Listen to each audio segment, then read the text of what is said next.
नमस्कार, स्वागत आहे तुमचं प्रमिलाच रेसिपीमध्ये. आज आपण पाहणार आहोत खूपच हेल्दी, टेस्टी आणि पारंपरिक आपली हरभऱ्याच्या पानांची भाजी. चला तर मग रेसिपीला सुरुवात करूया. तर इथे मी वाळलेली हरभऱ्याच्या पानांची भाजी घेतलेली आहे. भाजी तुम्हाला किती करायची आहे त्याच्यानुसार भाजी घ्यायची. तर इथे मी हातानेच भाजी अशी बारीक करून घेणार आहे.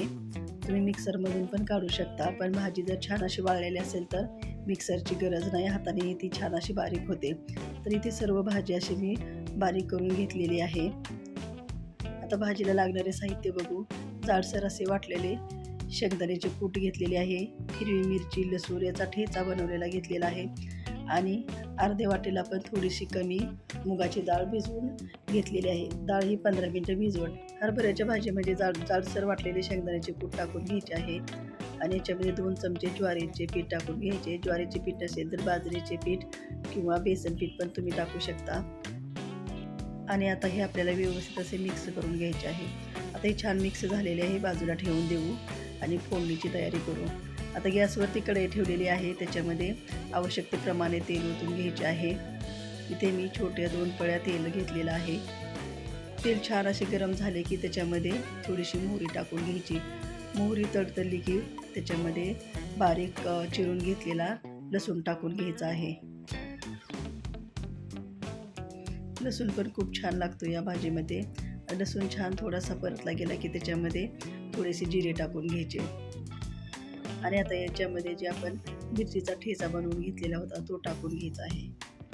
मी कच्चीच मिरची चा ठेचा बनवलेला आहे, म्हणून तेलामध्ये मिरचीचा कच्चापणा जाईपर्यंत परतून घ्यायचे. आता हे व्यवस्थित असे परतून झालेले आहे. याच्यामध्ये आपण आवश्यकतेप्रमाणे पाणी ओतून घ्यायचे आहे. याच्यामध्ये मी हळदीचा वापर केलेला नाही. हळद जर टाकली तर त्याचा जो हिरवापणा आहे भाजीचा तो येत आणि भाजी थोडीशी मग पिवळी होते, म्हणून टाकलेली नाही. आता याच्यामध्ये जी भिजवून ठेवलेली मुगाची डाळ होती ती टाकून घ्यायची आणि व्यवस्थित अशी मिक्स करून घ्यायची. उकळी आली की गॅस कमी करून एक 10 मिनिटं कमी गॅसवरती मुगाची डाळ शिजवून घ्यायची आहे. छान अशी आता मुगाची डाळ शिजलेली आहे. याच्यामध्ये परत एकदा आवश्यकतेप्रमाणे पाणी ओतून घ्यायचे आणि जी आपण हरभऱ्याची भाजी तयार करून ठेवलेली होती ती सर्व याच्यामध्ये टाकून घ्यायची. सर्व भाजी टाकून झालेली आहे. आता पळीच्या सहाय्याने याला व्यवस्थित अशी मिक्स करून घ्यायची आहे, म्हणजे ही भाजी छान अशी हटवून घ्यायची. खूपच टेस्टी बनवून तयार होते. कधी कधी भाजीला काही नसेल तर अशा हरभऱ्याच्या पानांची भाजी करून खाऊ शकतो. हे अगदी मोजक्या साहित्यामध्ये बनवून तयार होते आणि बनवायला वेळ पण खूपच कमी लागतो. आता हे छान असे व्यवस्थित असे मिक्स झालेले आहे. तुमच्याकडे ही भाजी कशी करतात हे मला कमेंटमध्ये नक्की सांगा आणि व्हिडिओ आवडला असेल तर चॅनलला नक्की सबस्क्राईब करा, लाईक करा, शेअर करा आणि कमेंट करा. व्हिडिओला नक्की हाईप करा.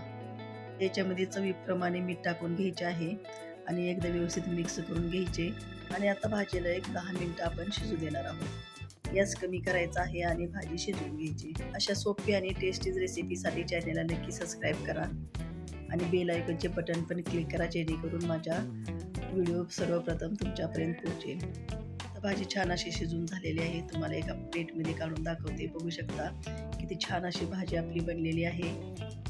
परत भेटू अशाच रेसिपीसोबत. तोपर्यंत खुश राहा, मस्त राहा आणि विशेष म्हणजे खात राहा. धन्यवाद.